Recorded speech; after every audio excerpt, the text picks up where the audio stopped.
Yo, yo, yo. Hey guys, welcome back to another awesome edition of the Best Practices Show podcast.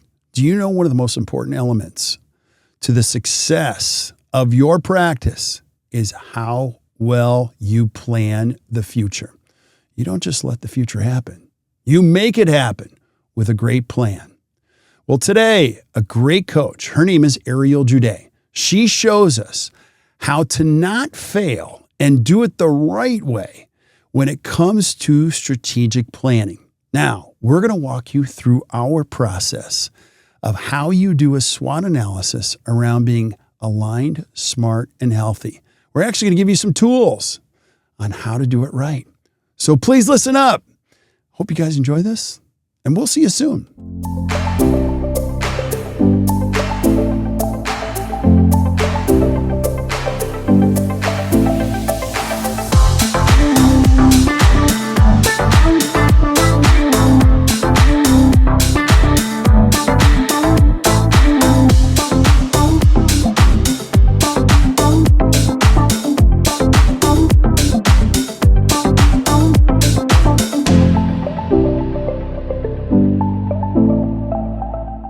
Hey guys, welcome back to the Best Practices Show podcast. You know the jam around here. I have the coolest job in the world. You know what I get to do?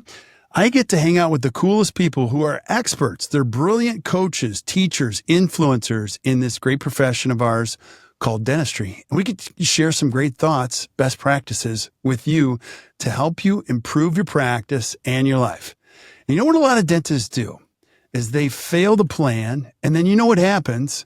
You plan to fail, and then everything fails. And you're always like, well, I didn't really do a good job of planning. Well, today we're going to fix that with an amazing coach. Her name is Ariel Siegel. And Ariel, I'm going to have you talk about this in a second. But Ariel, it's fascinating to me. Some people still don't know what we do. I'm like, we're coaches. And they're like, what does that mean? Like, we coach dental practices. So, talk about this. You're an amazing coach. And what we do with dental practices that aren't necessarily broken is we make them better. How big of a deal is this? And why is this important? Well, you'll see that this is extremely important, right? And you made a comment of like, you plan to fail. And it's like, well, does anyone really plan to fail? And by not having a plan in place, that's where we see those failures come into it. So you're not intentionally, right? But it's an unintentional consequence. So with a lot of our teams, we start out with, okay, what is our plan? So that one, we all have the correct vision, right? We know where we're headed. And then also two is as a coach, I can help facilitate and guide you through that plan because we know that running a business, especially in a dental office, right? There are day-to-day nuances, things come up, unexpected, right? Oh, and then don't forget the patients, right? And the team members. And it's like, this is a lot to manage. So having that coach to say, okay, this is the plan that we put in place. These were your goals. These were your outcomes. How do we continue to stay focused on that is going to help really kind of, instead of reacting to that day-to-day chaos, is going to help build the thriving, profitable, and fulfilling business. Like I said, you may not necessarily be broken, but we all know that there's areas of opportunity. And when we're stuck in survival mode, it gets overwhelming. And that's where the burnout comes in. It's that exhaustion comes in, and it's just not as exciting as it once was. Yeah, I totally agree. And I'll say this about dentists. I completely agree with you, Ariel. 31 years of doing this, I have found dentists do a better job of planning vacations than they do their business. Like they'll tell me about every detail, what they're going to do, what day, but they won't spend the same amount of time planning success for their business. And that's crazy to me. Could you imagine if you're a dentist who does really comprehensive work, patient comes in and you didn't do treatment plan? You're like, no, I got this. We're just going to go to work on these things. That's silly. Or worse yet, let's say you and your significant other decide to build a home, but you don't have a blueprint. You're just like, we're just going to get started. We're going to clear these trees. No, like it starts with a good plan and sticking to it. And the challenge is too, dentistry, one of the downsides of dentistry, there's so many moving parts. There's so many moving pieces. There's so many specific things that have to happen that it is in your best interest to stop, plan and do it better. And I'll give you the outcome when you do it well. And we're going to show you how to do this. This is really important. The average dentist in the United States, according to the ADA, works 220 days a year. Now, we're finding people this year that are working 240, 245 days a year, and their only plan is, I gotta hustle. That's not a good plan. When you do this right, we're going to walk you through this framework. You can actually take that 220 down to 210, down to 200, down to 190, down to 180, and you can make more money and be less stressed without adding more doctors, more operatories, more locations. Is that true, Ariel? Absolutely. And we see that with most of our teams that come in, right, that aren't already working that 180, right, that start at that 220 or above. It's like, how do I do this? Can I do it? And the first thing we said is, well, let's plan for it, right? Because it's not going to just happen, right? It's like manifesting is this big concept, right? And just because we say we want something, it doesn't mean that it's going to happen, right? Part of that is, okay, how can I do this? And with the doctors, right, and the dentists and the teams is without that plan, things are going to fall through the cracks, right? Dentists went to school to be dentists, right? And so they're not going to necessarily think about, when do I work on the business instead of in the business? And that's when, right, is they take it home, they're doing it after hours. It's like, that's not what we want for you, right? So we want to do it. And I also want to give hope that even if you're like, hey, I'm not a planner, right? I've always gone this way. I'm a kind of a go with the flow kind of person. That's great, because that definitely comes in handy as well, right? But planning is not as hard as you think. Right? There's a strategic process for it. And you don't necessarily need a coach to do it. Coaches definitely make it easier, right? Because we can help provide the tools. But hopefully after listening today, that you'll at least have somewhere to start so that you can start taking control over your time, your finances, your team development, right? So that you can move your practice towards long-term success and get out of that day-to-day grind, right? Get off of that hamster wheel that sometimes you feel like you just get stuck in. Amen. So well said. Where do we start, Ariel? Take us through this. Well, the first is a tool, right, that a lot of people have heard about and understand is a SWOT analysis. And what we have done is we've created a tool that helps you really think clear about the 3 pillars of success in your business. And we believe that the 3 pillars are aligned, smart, and healthy. Right? So aligned are, do we know the vision? Do we know where we're headed? Does my team know my vision? Do they know the plan to get there? Right? Are we smart about it? Do we have the best practices, the systems and processes in place to be able to achieve that vision? And then healthy is, right, do we have that team culture? Do we have the right people in the right seats to be able to process and run those systems so that we can achieve that vision, right? And a successful business and a successful dental office is going to have all 3. You cannot have one without the others, right? And you want to make sure that they're all pretty even, because, right, we can all know the vision, but don't know how to get there, right? We can love each other and get along, but we don't necessarily have the best systems. So we need a good mix. So we've created this tool that says, okay, let me look into these different areas and see, okay, what do I do well? Where are my strengths? And this is an important part that sometimes we skip when we're making a plan, because you want to know, what are we doing well? Let's keep doing those things. Don't overlook what we're already good at and what our strengths of our team are. What sometimes we do is skip straight to where are the weaknesses, right? Where are the areas of opportunities? And without doing the strengths, now it just feels negative, right? It's like, there's a balance, right? We're doing some things well. We're doing some things that are not so well and have areas of opportunity.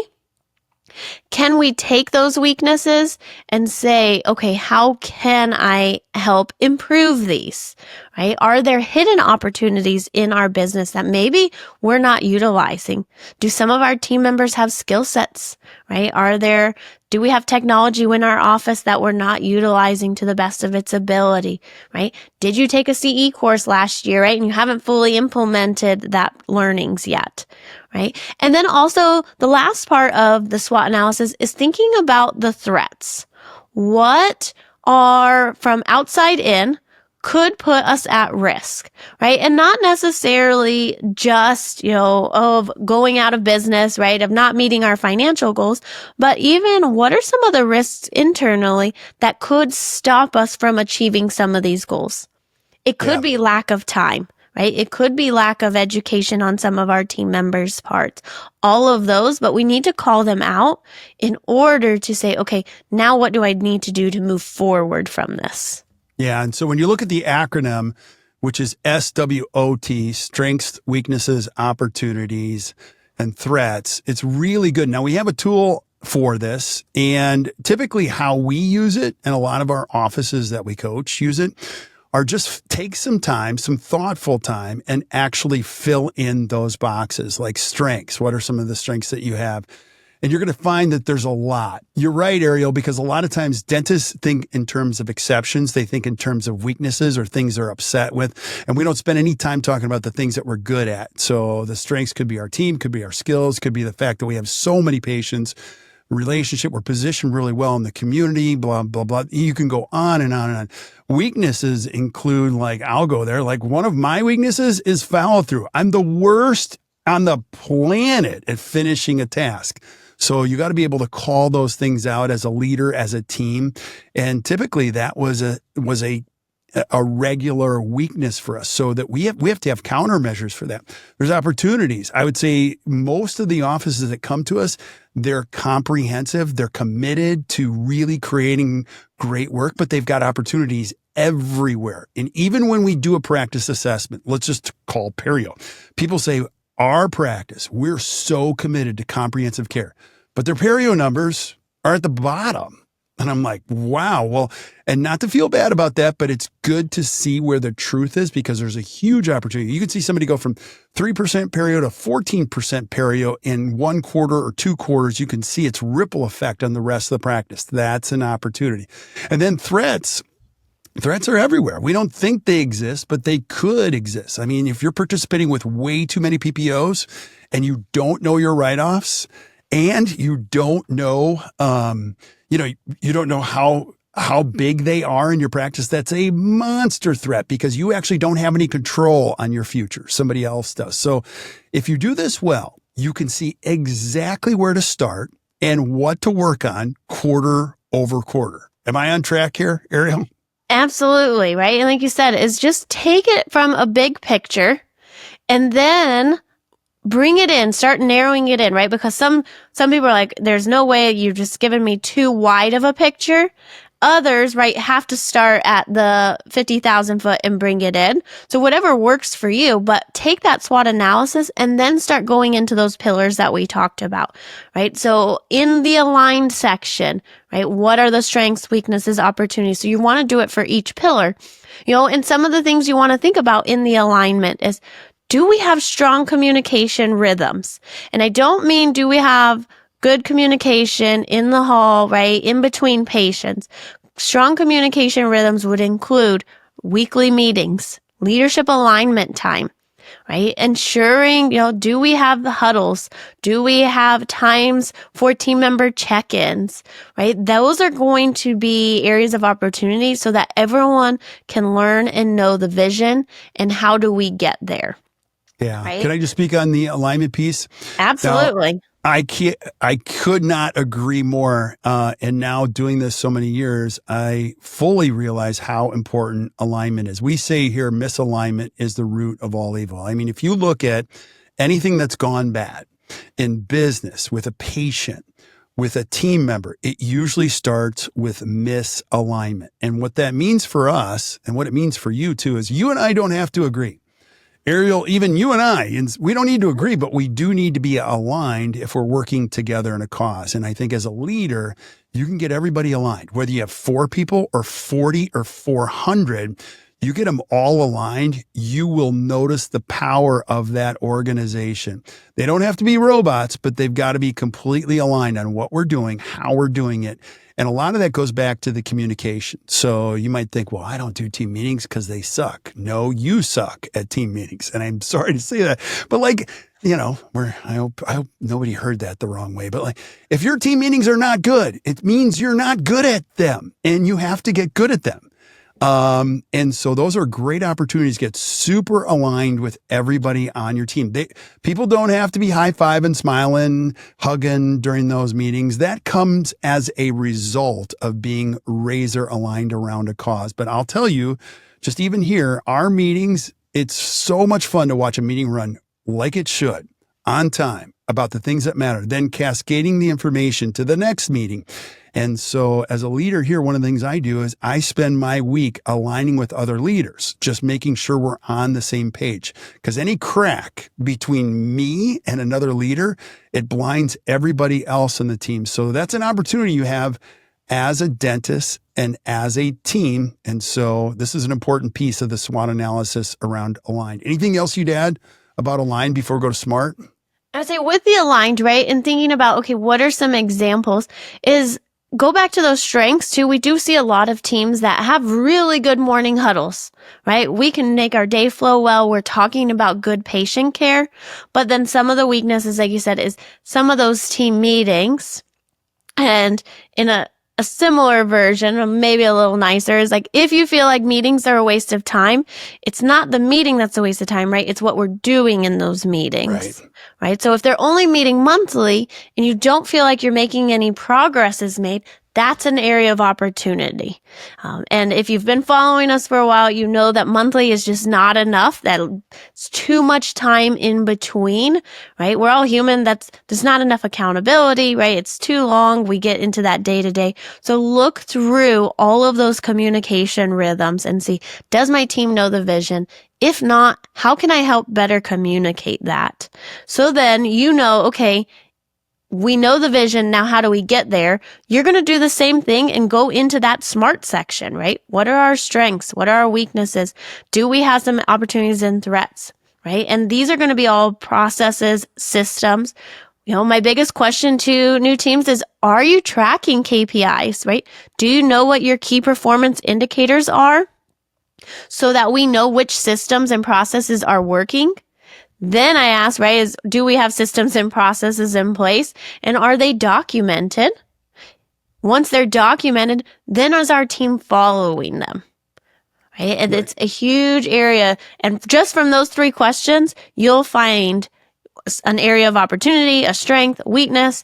And then you'll really have to think, okay, what are my threats to stopping me from being able to implement some of these? Yeah, I want to go back to something you said, because a lot of people listening to the podcast may have gone, oh, Ariel, here she goes again with her weekly team meetings type of a thing. I'm telling you right now, as many years I've been doing this, it's counterintuitive. If you're a dentist listening to this, I'm going to make you a deal. And here's the deal. If you work 32 clinical hours a week, I'm going to challenge you. Go to 30, meaning you're going to take 2 hours a week, either on a Tuesday morning or a Wednesday morning. Yes, it will not be patient facing. And here's the caveat. Run an amazing 2-hour meeting every single week at the beginning of Tuesday or Wednesday. Here's my promise. You'll produce more. People will be less stressed. People will feel like they know what's going on, and your culture will get better. I know you think I'm crazy, but the truth is it works every single time. The challenge is most dentists don't commit to it. They don't believe in it. They think prepping a tooth would be a better investment of time. And, it becomes a reality in their lives. And so it becomes the opportunity that you're constantly aligning this thing that has so many pieces. I tell dentists all the time when they struggle with this whole thing on the alignment part of the SWOT analysis is like, I don't know if I should do a 2-hour meeting. Not doing a 2-hour meeting is the equivalent of not doing airplane maintenance on the ground. You're doing it in the air. You have to land the plane, improve how it operates, then fly it. You don't fix it in the air or in a flyby. So these are things that you'll uncover in the SWOT analysis, and many of them will be limitations on your beliefs. You're thinking, I can't do that. Well, we can't do that. Well, that's why you get a coach. So where else do we go with this area? I want to add on to you will not lose production. So I just got off a quarterly planning meeting with a team. It's their first quarter after implementing them. They were like, why? How? Are you sure? They had a 15% increase in their production by having these including these 2-hour meetings. And then we just had our quarterly planning session, right? So that's another 4 hours that they've taken from patient care to put into practice care. And I tell all my teams to look at the professional athletes. They still practice, right? You don't tell them, okay, hey, your next at bat or your next play, try this and see if it works, right? They solidify that at practice so that you can work smarter and not harder. And that's where it comes into. And your team members will appreciate the dedicated time for it. And during that time is also when you're going to be able to really pinpoint and look at these systems and track these KPIs, right? You're like, well, when am I supposed to do all of this? You have to do it during this dedicated time. When am I supposed to create this system, dive deeper into the metrics, provide team CE training, right? This is where we can really help our team become smarter. So it could be an area of opportunity during those meetings to say, hey, this is something that I want to focus on this quarter. We all did this CE. We didn't really implement it. Let's go back and see what stopped us. What can we do better this time so that we can really be driving the practice forward? Yeah, I think anybody listening to this podcast, you would agree, like, I care about my team. I want to work with them. I want them to improve. Well, easier said than done. What you do either screams you care or don't care. And what Ariel's talking about, and I'm specifically going back to the 2-hour team meeting, is it's 2 hours dedicated before patient time. Your team members, number one, will love that they're getting paid during that time. Yes, getting paid during that time, where it's not patient facing, they're running from operatory to op. But you have clear mind. You are coming in with a cup of coffee and you're stressed because you're thinking, I could be prepping teeth right now. But we're going to be committed to helping each other before we see patients. Here's my question to you. Do patients come first in your life or do team members come first in your life? Both of those have circumstances. And when you set it up this way, do the SWOT analysis and commit to that time, now you can track those KPIs that Ariel's talking about. You can document process. Actually, what you're doing is you're fixing your practice in real time every week and you get to leave on time. Think about that. You're fixing your practice and you're fixing problems before they happen, when they're happening, as they're happening, and you get to go home on time. Nobody can do good work after hours. So it's really good stuff. You got to be able to track these KPIs and share the learning around them. And dentistry is constantly evolving. There's new things, new processes, new AI, new CE. Where are you going to implement those things other than this opportunity to align and get smart? So what else am I leaving out, Ariel? I say, well, the last part of the pillars, right, is the healthy section. And like you said, right, if you say you care, right, if you have these, right, do you have these core values? Does your team know them? Do they show up? Are all of our decisions supporting those core values? Or are there some of the things that we say, yeah, that's a core value, but we're doing this, right? So we have to really look at the SWOT analysis and say, are we really living those core values, or are they just, written on a wall, or maybe we communicated them to the team one time, but we couldn't really name them if we wanted to, and yeah, my team embodies them, but we don't really celebrate them, right? So that's an area of opportunity. On the other side is maybe you have great core values and your team does embody them. You live them. Then my next question would be is, do your patients know your core values, right? Do we communicate the why we do things, right? And it all comes back to those, and having that patient communication, because a threat to healthy culture is that hiring's hard. So if we lose our team members, it's tough. And especially right now, a lot of our teams are looking for really good team members. So we know that we have to have that healthy culture, one, to keep our good team members. And then two, when we are bringing team members in, they're going to want to stay. They're going to want to join our team because of these combined values. And like you said, we don't have to be best friends. We don't have to be, going out to happy hours or hanging out on the weekends or hugging each other, goodbye, hello and goodbye. But do we all respect each other? Do we all know our roles and responsibilities? Do we all have those similar values and working towards that common goal? Yeah. And it's so important to go through this process too, because how you see the practice, I can assure you, is not how your team members see the practice. They see it completely different. You might be thinking, I don't need to do a SWOT analysis. We're good on that. And we need to go in this direction. And you're missing an incredible opportunity to get everybody's buy-in on this process. 61% or more of dentists in the United States today say the number one challenge they will have for the rest of their career is finding, keeping, growing great people. And when you take the time to do this, you're making a huge statement that your opinion matters here and your thoughts are welcome. And we're going to work together on improving this quarter over quarter. The cool thing about this, because I love it so much, is that it's a tool. And if you use the tool over and over again, as your practice evolves, it'll constantly expose weaknesses, opportunities, threats, and your threats are going to be different 3 years from now than they are today. So here's one of my questions. Ariel, once I get all this done, what do I do next? Well, take a breath, right? Because you're still probably focusing on, we have a lot of areas of opportunity. And now, especially if you guys are in the visionary, right? And you're the ideas team members like Kirk, right? You're probably thinking like, we can do all of these, right? And I want to implement this and I want to do this.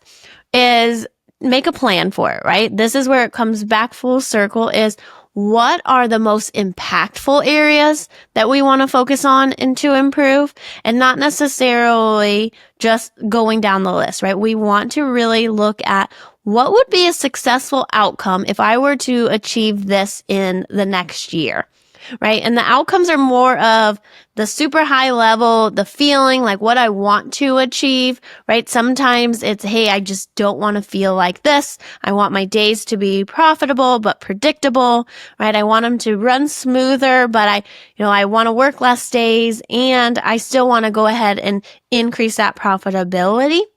Those are some outcomes, right? They don't necessarily speak to how it will happen, but by doing that, you can see, okay, I know where I want to go. So starting that plan with the vision. So then you can turn those into some goals of say, okay, now I want to feel confident that my business is profitable and we're using the data and not the feelings to make decisions. Now I'm going to say, okay, well, how will that happen?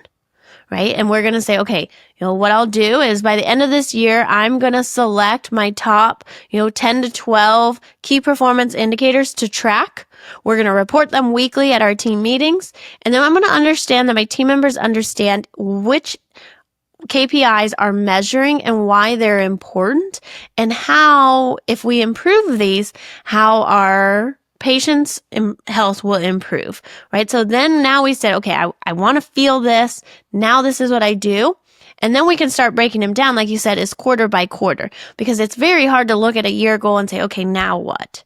But you have to start high altitude and then bring it down to say, okay, now this quarter, we're going to focus on this, right? We'll focus on this and make it in more bite-sized, manageable strategies so that you're not overwhelmed with just these areas of opportunity that you found in your SWOT analysis. Yeah, absolutely love it. If you've listened to the podcast before, you've heard the term OGT, outcomes, goals, targets. We actually got that from our coach. And it's been transformational because I used to set goals, but they were numbers. I used to say, we're going to go from this number to this number. So if you're a dentist listening, you're like, well, we do 3 million this year. We're going to do 4 million. That's what's called a target. That's not a goal. An outcome would be, I am going to turn 56 this year. I want to take more time off and I want to make more money and I want to feel better and I want less stress and I want us all working together and I want to enjoy coming to work. Goals would be like, I'm going to organize the practice week over week. I'm going to get a coach. We're going to do this. I want this place to be better and we're going to be measuring the KPIs that matter. Then the targets would be the actual numbers themselves. This month, our production will be this, collections will be this, write-offs will be this, true profit will be this, perio will be this, and you get everybody involved. You'll be amazed. I mean, absolutely amazed how much easier it is to do it that way. Because doing it the old way, I would have team members look at me and go, what is that going to do for us if we improve all of our revenue? Is that really going to make you any happier? And my question would be the same to you. What we're really trying to point out here is that running an amazing practice that's aligned, smart, and healthy requires thought. Now, here's the cool part. You don't have to design anything. We've already designed it for you. You just have to do the exercise of the tools, and you can break them down quarter over quarter. So we'll talk about the tools in a second, but Ariel, give us some final takeaways on this process. Well, like you said, right, is using the tool, because you can't fix what you don't see, right, or what we're turning the blind eye to, right? I mean, I put the clutter in the closet and I close the door. It's still there, but I can't fix it, right? So it's having a clear, honest assessment of what are we doing really well? Like I said, start with those strengths, because I don't want you to forget about them or even stop doing some of them. Then look at those weaknesses, opportunities, and be realistic about threats that could help us or hinder us from achieving those goals, right? And planning leadership, right, is a necessity if you want to truly move your practice forward. So you have to take the time to clarify your vision and your goals, so that way you can lead it with intention instead of just reacting on the day-to-day and putting out all of those fires. Yeah, I love it. Absolutely. And Kirk, I think you were right. I was like, you were one to say, like, you used to just put out fires all of the time, but did you feel like you were really making good progress? No, I built a life. I'm not proud of this, but I built a life as an entrepreneur, living on the cortisol of putting out fire after fire. I felt accomplished. I felt like a sense of accomplishment, like, that was a huge challenge. Put that fire out. What I realize now was that it was not a healthy way to live. And so when you follow a structured process, and we've worked with thousands of practices, so we're not making this stuff up. Like, you can actually go through this process, you can plan, and it's quite predictable. Let me say one thing about DSOs. We're huge fans of independent practices, private practice, independent entrepreneurs that do this. You know why DSOs are descending on dentistry? Because they can do the same process for an independent practice and remove the entrepreneur, and they can make these things wildly predictable. Dentistry is the greatest profession ever, because if you plan correctly, you can actually year over year improve your practice, improve your life by just doing a few simple things. We want you to stay independent. We want you to grow your own practice. And you can do it by planning really well. One other thing I always share, Ariel, is I always used to do my strategic planning on December 27th after I felt so miserable from Christmas. I'm like, you know what? I'm miserable. This year was a good year, but next year's going to be amazing. And I'd spent the 27th, 28th planning, and then roll out my plan and deliver to my team on the 3rd. And man, they didn't love that. So if you're looking for an opportunity, here's what's really cool. I'm going to give you a couple things. We want to be helpful in dentistry.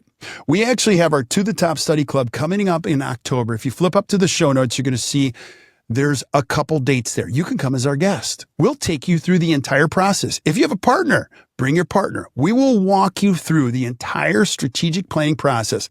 Now, notice I said it was October. You'll have your plan done before December even starts. You can be aligned with the other people in your practice, and you know what? You can come for free. I did say that. As my guest. If you don't love it, you don't have to stay, but we give people what's called the golden ticket. We believe in it so much you can come, check it out. You don't love it, you don't have to stay. You can keep all the materials. You can even keep your plan, and we'll even feed you. So how cool is that? We also have another tool back in the BPA. It's called the SWOT analysis tool. It's the tool that Ariel was talking, SWOT analysis tool. It's back in the premium section, but it actually walks you through step by step how to do a SWOT analysis around those 3 elements: aligned, smart, healthy. Just do the process, include your team. You'll be amazed by what they point out and what you see in that exercise. And lastly, we have the OGT tool, which is the outcomes, goals, target, which is the final element of that, is where you take everything from the SWOT analysis. Then you just plug it right in the OGT tool, and there's your plan for all of 2026. So you can check that out back in the BPA. And if you're just struggling altogether, we don't want you to struggle. You can raise your hand. We're here to help you. You can contact Courtney on our team to learn more about ACT, and we'll push you in the right direction. So, Ariel, thank you so much for being on. That was awesome. Absolutely. I love talking about planning. It's one of my strengths and specialties. You are amazing at that. And so I hope if you're listening, you took some good notes or mental notes on this. This stuff works. It absolutely works. And if you need help, we are here to help you. So make sure you guys check out the BPA. There's plenty of resources back there, and we're continuing to add to them. So be on the lookout. So if you weren't taking notes today, we took notes for you. Check out the show notes. All of those things we mentioned are links in the show notes. And until we see you guys next time, or you hear from us next time, keep watching or keep listening to the Best Practices Show. You guys enjoy your day.